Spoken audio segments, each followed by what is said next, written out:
जय श्री श्याम, हारे के सहारे की जय हो। श्याम भक्तों, इस वीडियो को ना बहुत ध्यान से देखना। इस वीडियो में व्यूज आए या ना आए इससे फर्क नहीं पड़ता। अगर इस वीडियो को देखकर किसी भी एक व्यक्ति का भला होता है ना, तो मैं अपने आप को कृतार्थ समझूंगी, सौभाग्यशाली समझूंगी।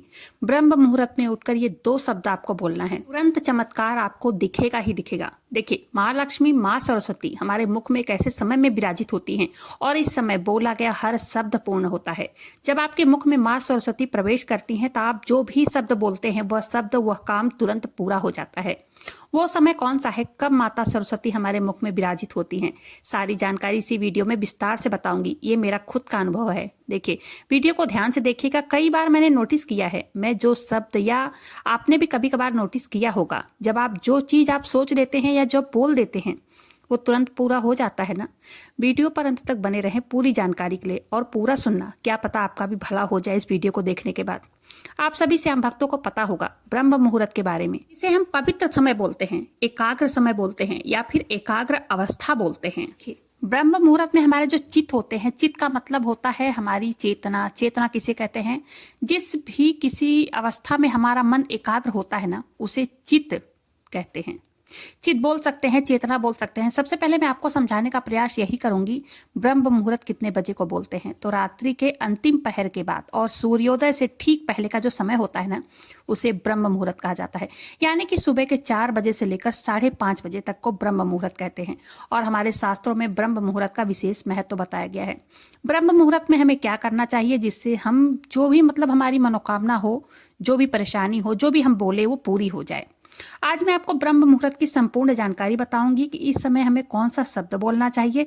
सच में सच कहती हूं, अगर आप आज की वीडियो को मिस कर दिए ना, तो सारी जिंदगी पछताना पड़ेगा। क्योंकि इस समय माँ सरस्वती हमारे मुख पर रहती हैं। और आज का दिन तो वैसे भी बसंत पंचमी का दिन है। आज तो माँ सरस्वती का दिन भी है। आज की वीडियो को पूरा जरूर से सुने, क्योंकि हमारी इच्छा की पूर्ति हो। क्योंकि हर व्यक्ति के जीवन में देखिए, कुछ न कुछ चीजें की कमी लगी ही रहती है ना। आज की वीडियो को देखने के बाद वो सारी मनोकामनाओं की पूर्ति 100% होगी ही होगी। देखिए, हमारे घर में ना बड़े बुजुर्ग हमेशा कहते थे कि ब्रह्म मुहूर्त में उठना चाहिए, और ब्रह्म मुहूर्त में उठो। ने देखा भी होगा, संत महात्मा ज्ञानी लोग जो होते हैं वो भी ब्रह्म मुहूर्त में उठते हैं, स्नान ध्यान जरूर करते हैं। ब्रह्म मुहूर्त को देखिए जागृत अवस्था कहा जाता है। इस समय समस्त दिव्य शक्ति जागृत अवस्था में होती हैं।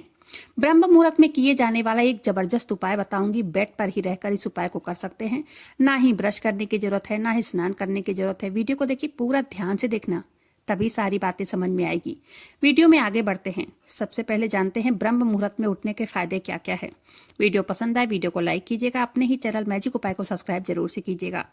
बाबा श्याम से जुड़ने के लिए उनका जयकारा एक बार जरूर से लगाइएगा। देखिए, हमारे धर्मशास्त्र कहते हैं ब्रह्म मुहूर्त में जो भी व्यक्ति उठता है, ऐसे में व्यक्ति को सौंदर्य की प्राप्ति होती है, लक्ष्मी की प्राप्ति होती है, वृद्धि की प्राप्ति होती है, और स्वास्थ्य हमेशा ठीक रहता है। आपने देखा होगा, जब हम कोई स्वास्थ्य प्रॉब्लम होती है हमें, हम डॉक्टर के पास जाते हैं। डॉक्टर क्या कहते हैं? सुबह सुबह उठो, नंगे पैर या तो चलना जरूरी है, या तो घास पे चलो। किसी भी चीज की कोई प्रॉब्लम होती है, डॉक्टर यही सजेस्ट करते हैं ना। ऐसा क्यों बोला जाता है? क्योंकि जो ब्रह्म मुहूर्त होता है वो जागृत अवस्था, उस समय हम जो भी कहते हैं, जो भी कामना करते हैं, चाहे किसी भी चीज को सोचते हैं, वो सब पूरी होती है। और हर परेशानी का अंत भी होता है। ये मैं हवा में बात नहीं कर रही हूँ, मैंने खुद अनुभव किया है। ये मेरा खुद का अनुभव है, इसलिए आप सबके साथ मैं ये अपना अनुभव शेयर कर रही हूँ। देखिए, सेना में, फौज में जो बच्चे तैयारी कर रहे होते हैं, इसी समय उठते हैं वो लोग और तैयारी करते हैं इसी समय में, ब्रह्म मुहूर्त में, जिसे हम ब्रह्म मुहूर्त कहते हैं, जागृत अवस्था। उस समय चेतना जो होती है वो एकाग्र रहती है। ब्रह्म मुहूर्त में मैं आप लोगों को नाम जप का महत्व बताऊंगी। जी हाँ श्याम भक्तों, देखिए, ब्रह्म मुहूर्त में हमें कैसे नाम जाप करना चाहिए और कौन सा नाम जाप करना चाहिए, वो ऐसा कौन सा शब्द है जिसे हमें बोलना चाहिए। देखिए, हमारे चैनल का मकसद ही है जनहित एवं जन कल्याण करना। मैंने इस वीडियो में, कोई वीडियो देखे या ना देखे, मुझे कोई फर्क नहीं पड़ता है, इससे मुझे कोई भी फर्क नहीं पड़ेगा। लेकिन मेरे इस वीडियो को देखकर अगर किसी एक भी व्यक्ति का अगर भला होता है ना, तो आपको जितनी खुशी मिलेगी। और जब आप कमेंट या मेल करते हैं या डीएम करते हैं, दीदी आपके इस उपाय से मेरा ये काम हो गया, वो काम हो गया, मुझे बहुत खुशी मिलती है। हमें भी पुण्य की प्राप्ति होती है। इतना ही कहना चाहूंगी कि पहले ध्यान से सुनिए, फिर अपने जीवन में इस चीज को उतारिए। बाकी आपकी मर्जी, आपको करना क्या है। देखिए, आप चली जानते हैं करना क्या है। सुबह उठना है ब्रह्म मुहूर्त में, सुबह के 4 बजे से 5:30 बजे तक के बीच में, ठीक है। फिर वहीं बेड पर बैठे बैठे या तो आप खुले आसमान के नीचे बैठ सकते हैं, बहुत अच्छा रहेगा, क्योंकि आजकल ठंड का मौसम है। तो देख लीजिए क्या करना है, कहाँ बैठना है। फिर योग आसन की क्रिया में बैठ जाना है। अब आपको प्राण जाप करना है, ठीक है। प्राण जाप किसे कहते हैं, देखिए ध्यान से सुनिए। श्वासों के माध्यम से आपको जाप करना है, इसे सर्वोत्तम जाप कहा जाता है कि सांस में परमात्मा स्वयं बैठे हैं और श्वास के द्वारा उनका आप नाम लोगे, उनको आप याद करोगे। जो भी आपकी मनोकामना है, जो भी आपकी परेशानी है, इच्छा है, सवाल है, वो सीधा परमात्मा तक पहुंचती है।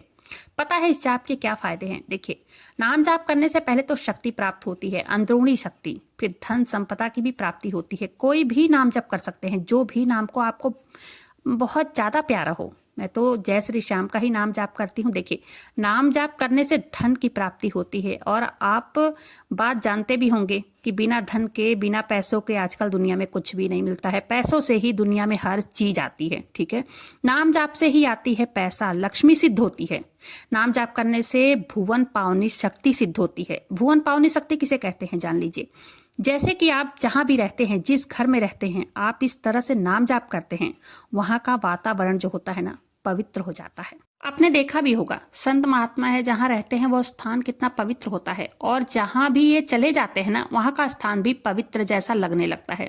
ये नाम जाप के प्रभाव के कारण ही होता है। नाम जाप के कारण ही कितने रोग बीमारी जो होती है ना, वो जो ठीक नहीं हो रही होती है। तो नाम जाप करके 21 बार जो सादे जल का पानी होता है, उसमें फूंक मारकर पिला दिया जाए ना उस बीमार व्यक्ति को, सर्व प्रकार की बीमारी जो होती है उससे छुटकारा मिल जाता है।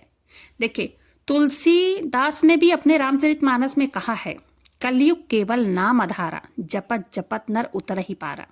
कलयुग में केवल नाम जाप का प्रभाव सबसे ज्यादा है। और जो चीज भी आपको पसंद हो, मतलब जो चीज भी आपको चाहिए कि मुझे ये चीज चाहिए, मेरी मनोकामना है, वो मनोकामना आपको नाम जाप ही दे सकता है। जो भी नाम आपको पसंद हो, जय श्री श्याम, राधे राधे, या जो भी नाम पसंद हो, उस नाम को जाप करने से समस्त प्रकार की परेशानियां दूर होती है और व्यक्ति की हर मनोकामना की पूर्ति भी होती है। देखिए, जो नाम जाप होता है, इसे आप कहीं भी कर सकते हैं, चलते फिरते काम करते कर सकते हैं। मंत्र जाप नहीं कर सकते हैं।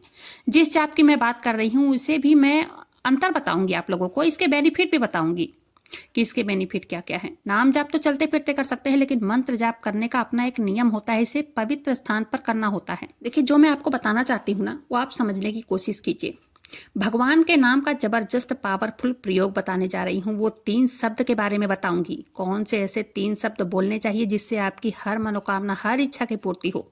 वो चाहे धन की हो या कोई मनोकामना हो, किसी भी चीज की हो। या आपका पढ़ाई में मन न लग रहा हो, विद्यार्थी हैं जिनका पढ़ने में मन नहीं लग रहा हो, नौकरी चाहिए, नौकरी नहीं मिल रही हो, तो जागृत अवस्था में आपको क्या करना है। देखिए, जब आप ब्रह्म मुहूर्त में उठते हैं, जिसे जागृत अवस्था कहते हैं, नाम जाप और मंत्र जाप में कुछ अंतर मैं आपको बताने जा रही हूँ। देखिए, फिर मैं आपको जानकारी आगे बताती हूँ, ठीक है। देखिए, मंत्र जाप और नाम जाप में थोड़ा सा भिन्नता होती है। मंत्र जाप के लिए आपको अनेक नियमों का पालन करना होता है, लेकिन नाम जाप के लिए कोई नियम का पालन नहीं करना पड़ता है। मंत्र जाप के लिए सात्विक वातावरण होना चाहिए, मंदिर में बैठकर, किसी पवित्र स्थान पर बैठकर करना होता है। लेकिन नाम जाप वो किसी भी स्थान पर रहकर कर सकते हैं। बार बार नाम जप का क्यों मैं यहाँ उदाहरण दे रही हूँ, समझने की कोशिश कीजिए। नाम जप भी जो होता है ना, कई प्रकार से होते हैं, कई प्रकार के नाम जप होते हैं। जैसे एक होता है निमित्तिक जाप, काम जाप होता है, निश्चित जाप होता है, प्राश्चित जाप होता है, अचल जाप होता है, चल जाप होता है, वाचिक जाप होता है। लेकिन जो नाम जाप है, इसे मैं आप लोगों को प्राण जाप बता रही हूँ। श्वास जाप, श्वासों के माध्यम से जाप जो बता रही हूँ, वो सर्वोत्तम जाप कहा जाता है।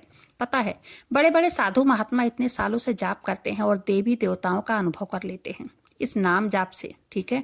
व्यक्ति की हर मनोकामना की पूर्ति होती है। मात्र 1 महीना करके देखिए, मतलब जो श्वासों के माध्यम से आप जाप कर रहे हैं ना, उसे अति उत्तम कहा जाता है। ये जो बात है, ये शास्त्रों में वर्णित है। जिस प्रकार आपको विश्वास हो, जिस भी भगवान पर भरोसा हो, वो एक नाम पकड़ लीजिए।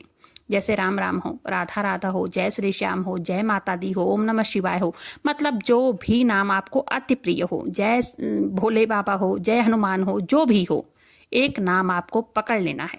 इसमें आपको ना तो नहाने की जरूरत है, ना माला जाप करने की जरूरत है। बस आपको कहीं एकांत जगह पर बैठ जाना है और जिस पर आपको सबसे ज्यादा विश्वास हो, जैसे राम जी पर विश्वास हो, तो श्वास लेते समय और श्वास छोड़ते समय बस राम राम जपना है। जैसे ऊपर की तरफ सांस खींच रहे हैं तो राम बोलना है, और नीचे की तरफ सांस छोड़ रहे हैं तो राम बोलना है। जैसे आप ऐसे राम का नाम जप करेंगे ना, तो जब पूरे शरीर में रम जाएगा, प्रभु आपसे खुद ब खुद जुड़ जाएंगे। और कितने टाइम करना है, सुबह के 4 बजे से लेकर 5:30 बजे तक का जो ब्रह्म मुहूर्त होता है, उस समय केवल आधा घंटा आपको जप करना है, ठीक है। और ये कब करना है, जब तक आपकी इच्छा पूर्ण न हो जाए। वैसे मैं गारंटी से कहती हूँ 1 महीने में ही जो भी आपकी इच्छा होगी वो पूरी हो ही जाएगी। वैसे इसका रिजल्ट 2 सप्ताह में आपको देखने को मिलेगा ही मिलेगा। हाँ, जब आप जाप खत्म कर लें उस समय आपको अपनी जो परेशानी है, जो मनोकामना है, उसे बोलना है, ठीक है। और जो शब्द मैं बताने जा रही हूँ ना, ये शब्द भी बोलना है। चाहे पेन कापी लेकर नोट कर लीजिए क्या बोलना है। देखिए क्या बोलना है, सुन लीजिए बहुत ध्यान से। प्रभु मैं आपकी दास हूँ, मुझ दीनहीन पर कृपा कीजिए। प्रभु मेरी गरीबी को तिनके की तरह मिटा दें। जिस प्रकार वायु के सामने तिनके की क्या शक्ति होती है, उसी प्रकार ये मेरी गरीबी जो है ना बाबा, इस प्रकार भाव रखते हुए आपको बोलना है कि सब मेरी गरीबी को खत्म कर दीजिए। प्रथम शब्द यही बोलना है। अगर रोग है तो यही बोलना है कि मेरी इस रोग को मिटा दीजिए प्रभु। दूसरा शब्द कहना है प्रभु मैं तो आपकी दासी हूँ, देने वाले तो आप हैं। दूसरा शब्द ये बोलना है। प्रभु से बाबा श्याम से कहना है, हे बाबा श्याम, प्राण रूपी जप, श्वास रूपी जप किया है हमने, तो हे प्रभु मुझे मेरी भक्ति का फल प्रदान कीजिए। 1 महीने के अंदर इसका रिजल्ट मिलेगा आपको, ये बात आप नोट करके रख लीजिए। ये श्वास रूपी जप जो है ना, आप करके देखिए। नाम जाप का महत्व तो हमारे धर्म शास्त्रों में बताया गया है। जब आप बहुत पूजा पाठ, बहुत उपाय करके थक गए हो, एक बार ये करके देख लीजिए। इसकी तो मैं गारंटी लेती हूँ। अगर आप इस तरह से जाप करके देखेंगे ना, तो 1 महीने के अंदर इसका रिजल्ट 100% मिलेगा। इसकी मैं गारंटी लेती हूँ। कोई परेशानी हो आपको ना, वो परेशानी समाप्त होगी और हर मनोकामना की पूर्ति होगी। तो चलिए मिलते हैं अगले वीडियो में। वीडियो पसंद आई हो वीडियो को लाइक कीजिएगा, अपने ही चैनल मैजिक उपाय को सब्सक्राइब जरूर से कीजिएगा। बाबा श्याम नाम का जयकारा दिल से लगाइएगा। मिलते हैं फिर ऐसे किसी वीडियो के साथ, तब तक के लिए जय श्री श्याम, हारे के सहारे की जय।